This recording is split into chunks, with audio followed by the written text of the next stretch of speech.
Hi, I'm Dave Klein for RAPTR Adventures. In this episode, we are going to go out to sea out of the Point Pleasant Inlet aboard a great ship called the Gambler. We're going to meet the captain, we're going to meet the mates, and hopefully we're going to meet some fish too. It's a 12-hour going after tog or tautog marathon of fishing.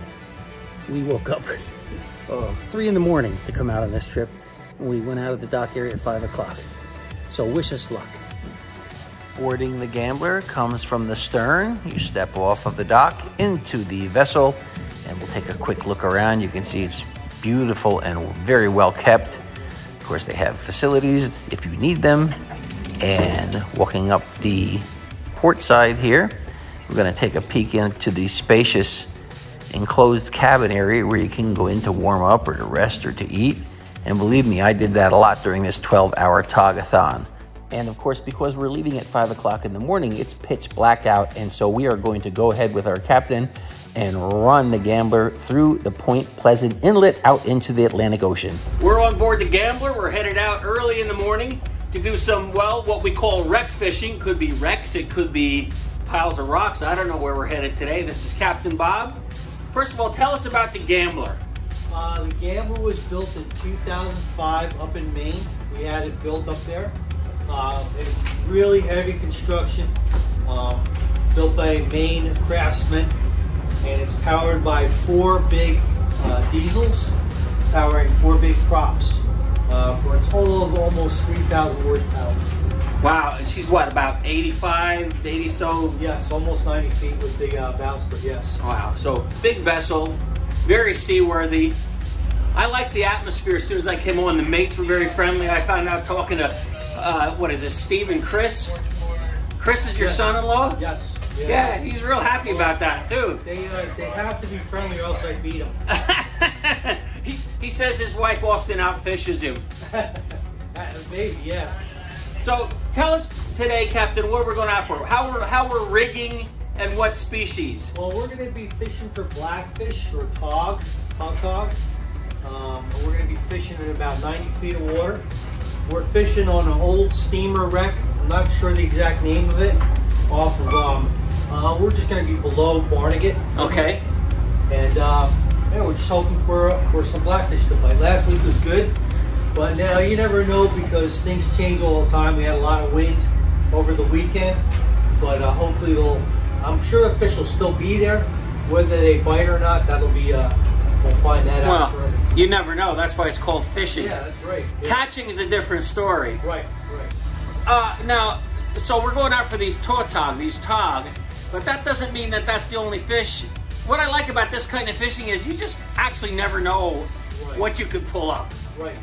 Now, we have been catching some cod too. Yeah, great. And some of them are nice size and some of them are throwbacks. With the regulations now, we're throwing back more fish these days than we're actually bringing home. Yeah. But at least you have the excitement of catching something with the hope of getting a keeper. Sure, and being out in nature is always fun. Oh, yeah. Have you ever, the first time I went out wreck fishing, this is maybe 30, 35 years ago, I pulled up a thing that was like, oh, it was pretty ugly. And some guy said, oh, that's an eel pout. It looked like some kind of eel, and then the guys on the boat said, don't throw that back, you can eat that. And they told me how to get the fillet off the side, and it just goes to show sometimes the ugliest looking fish is pretty darn good. Yeah, my grandfather used to say that everything out of the ocean is edible. Yeah, yep. How did you like the pout?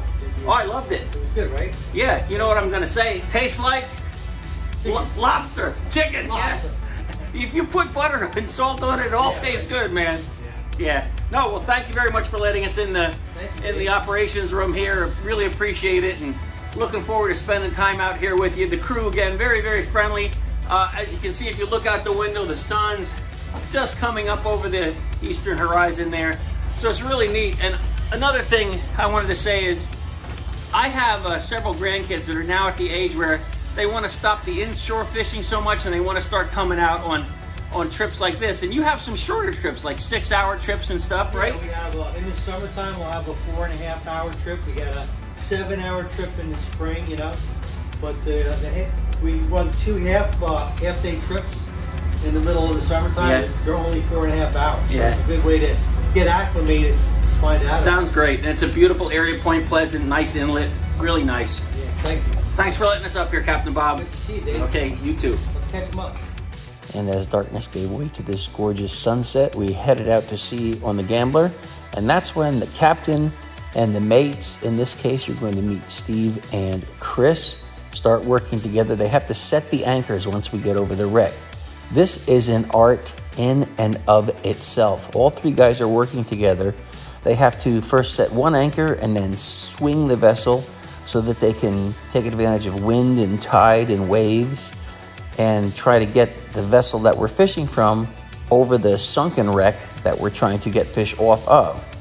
And this captain was particularly skilled at it because in no time at all, John had the first fish on. So the first fish of the day, pretty good. Hold him up there. Got him. Ta-ta. Yeah, okay. We're gonna take him off and let him go. Good job, John. It was my turn next. Oh, that's a nice one. Nice to swing him up. Getting bigger, yeah, nice. Yeah, getting bigger.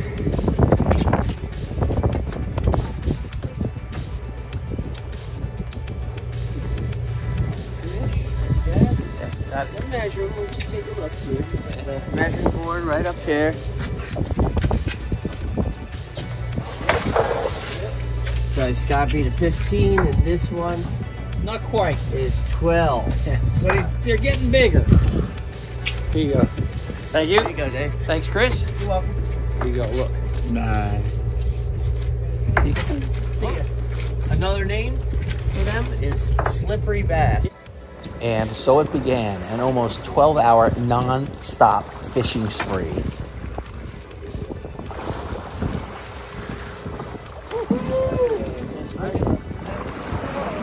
It's about a 12 too.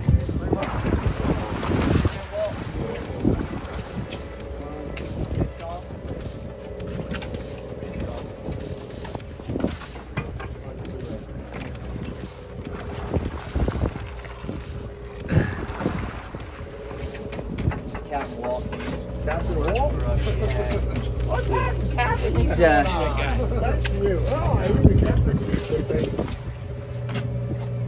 we got A little bit, not quite. This one is about the same. 13. Yeah, there you go. Well, I think you're waiting. Good job, John. Yeah. Here they come. Can I hold it? You want to hold it? Yeah, here. Here. Hold him out there, that's right. Sweet. Nice fish. Okay, let it go. Nice release, John. Now there's a double on there. Okay, you got Junior. What's on the other rod? Look how light colored that one is, right? They like blend into the ground. There's another one.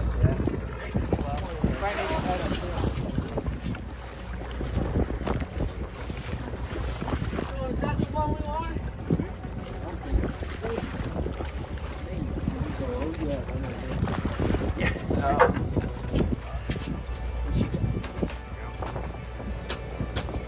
Yeah, Herb, hold him up a little higher. He ain't gonna hurt you.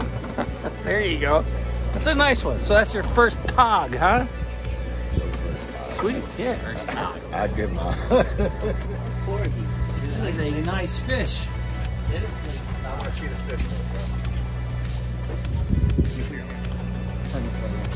There you go, it's holidays. We'll get. Gotcha. Yeah, nice. And I'm hooked up again. Here he comes. Little baby portage.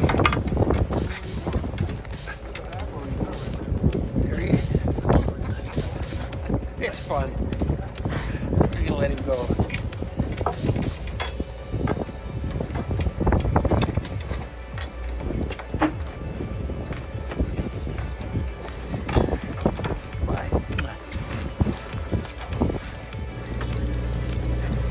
Got a fish. Got doubled up. We got one there, one good fishery. Here you got John. Ooh.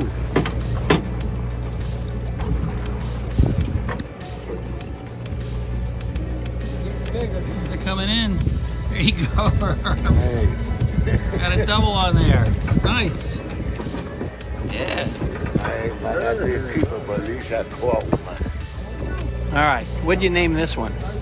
Lulabelle. Okay, Lulabelle. Give Lulabelle a kiss before you let her go, John. Oh, that's so sweet. Okay. Goodbye.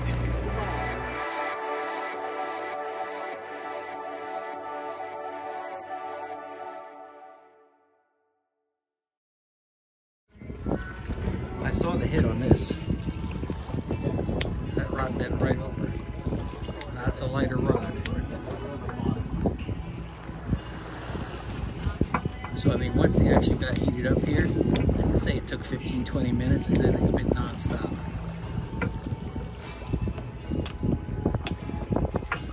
Okay. Yep.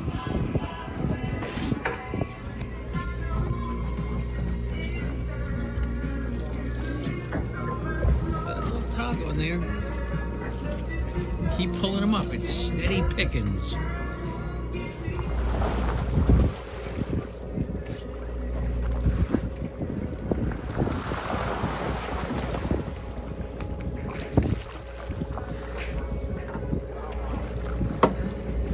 Doggy shark.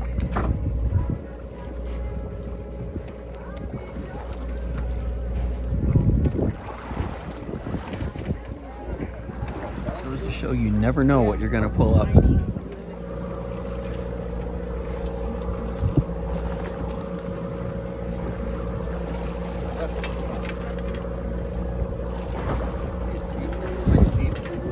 Nice one. Let's see what Steve has on here. Oh, yeah, man. Come on. You taught him a lesson. That's right. Anybody can catch him in the mouth. Shark, Chris. Yeah, I can. Yeah, you can eat him. I don't want him. You can eat him. He's down there somewhere. Oh, it's a nice size one too.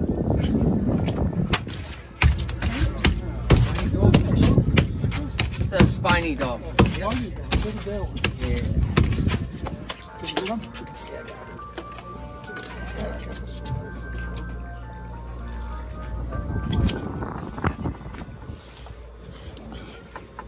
There we go. Spiny dogfish.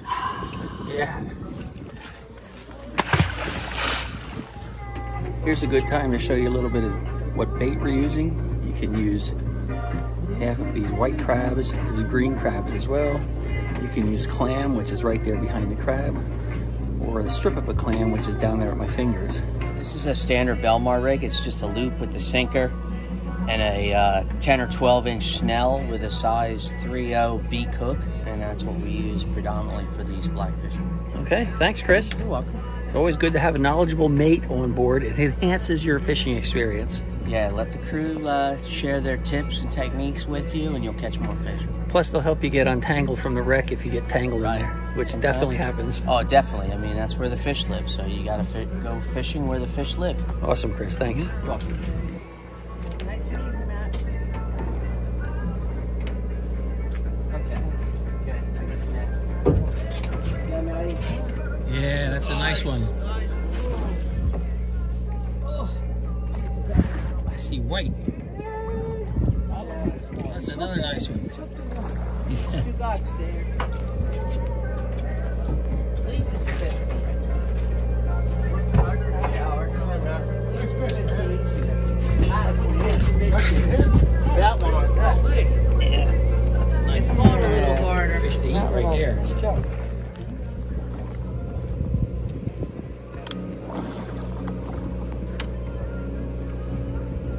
She's doing great, man. She's pulling them up one after the next. You caught about 6, 7. I know. Now, what do you think she's doing that we're not? Female experience. That's Yeah. good luck.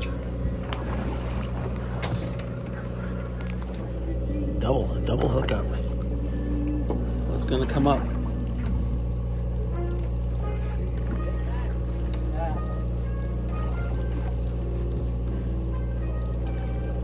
boy. Oh, look at how you Side caught him. Kept messing around with me. The other one's pretty nice. I don't know. Let me see what you did here, John. Got him in the side. Not exactly the way you're supposed to do it, but it's a little unconventional. But you know, Yeah, I got it. you got it. Okay.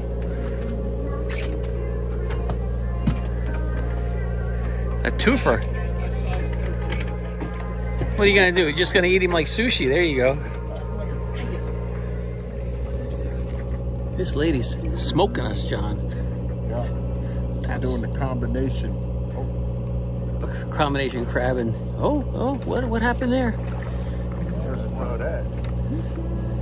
Got it, man. Yeah, I got this. Yeah. You got him? Yeah. Well, we all saw that. That was no fake job there. That was the real deal. Reel down on him, John. Reel down on him. Is he gonna be a supper, or is he gonna be like by the tail again? Here he comes. Ooh. That's another species today. That's a sea bass. Let's get a little video and picture of that sea bass. Black sea bass, yeah. You can lip them just like the largemouth. Hey, you put your thumb right in there. Yeah, just lip them just like the largemouth. There. Notice the blues, the little blues and things all over. These are beautiful fish. Colors. Another couple weeks. All right, hang on. Not legal yet. We're in April, and they're not legal till May, right? Good, John.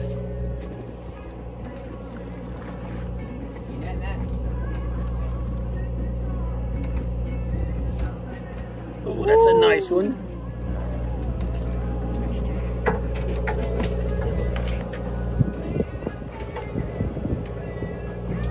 And with that, it was time for lunch. So, before the fishing action resumed, I had my nice lunch of a couple of hot dogs and sauerkraut. It's like the poor man's filet mignon. And then, bam, another one for me. This was a better pull. Matter of fact, I thought I was stuck on the bottom.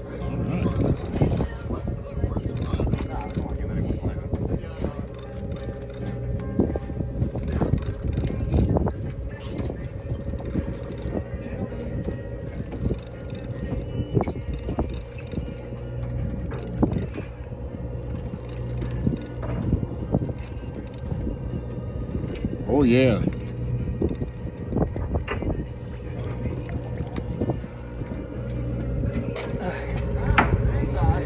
A little bit bigger for me, anyway.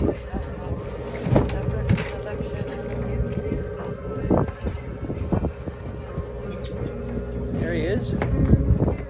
Tog. Hello, Mr. Tog. Okay, Chris, you can jump in here. I'll let you.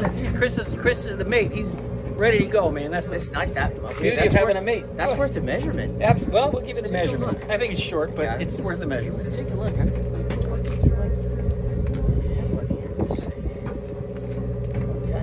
Yep, got it. Check out the teeth. Yeah. See, blackfish have look at those teeth. See there? There's one of his teeth there, and he's got some bucky beavers there. Yeah, you don't want to stick your fingers in there, that's for sure. Let's see, we'll measure him here. The head there, Yeah, he's right there, just a little short. short by an inch. Yeah, you want to let him do the honors? Absolutely. All right, Dave, do the honors. Here we go. Next year, that's Bye, buddy. Next See you year, later. that's Ready? Here he goes. Oh, good. Perfect. Is he on or off, John? I don't know. What do you mean you don't know? Let's stare down in the... Oh, look at that. That's a better size.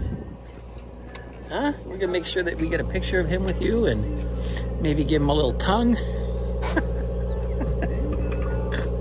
Oh, man. Picking at him all day long. Great. There comes another one up while we're talking. Oh, and here comes the captain. He's going to check things out for you.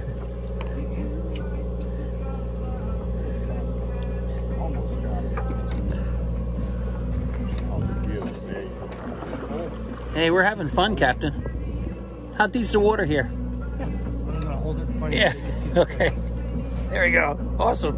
Beautiful. How deep is the water? Yeah, how deep's the water? 85. Yeah, so it's cold down there. That's below the thermocline. Yeah, yeah. All right. Here comes another one. Hey, they're coming in steady. Thanks. All right, we're gonna watch you rig up a crab right now. All right. We're gonna teach people how to do that. Okay, so we've got our hunk of crab, and we're gonna put that. Then we go here. Through the leg, and then back into the back body. into the body. Okay, And kind of bury it. gotcha. And that's it. Okay, all right. And that, Ready, John? Are you ready, Herb? and that, as he said, is it. So let's see if it catches a fish. Another piece here for you. Thank you. Give you a second deck view of what's going on here on the Gambler. During the 12-hour Taugathon, it's been non-stop action, which I'm happy to report. Somebody's always been catching one.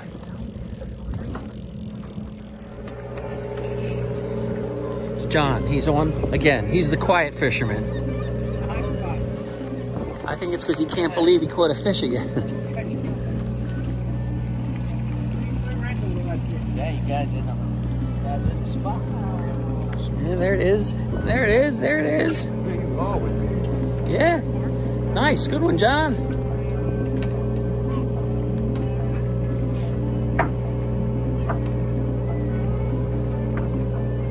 Got a little Santana playing in the background. Black Magic Woman.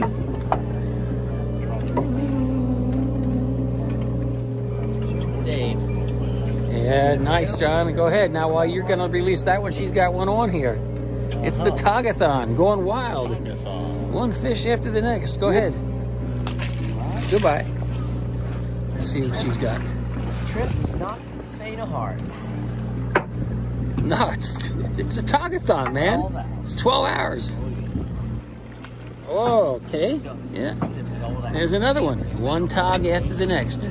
One tog over the line, sweet. Huh? Okay, I won't. And this woman right here may have outfished everybody. Look at these two beautiful tog. There you go. Good job. Two beautiful fish. Beautiful fish. Nice job. Okay, so this is Deshaun, and look at him. He got the pool winner today.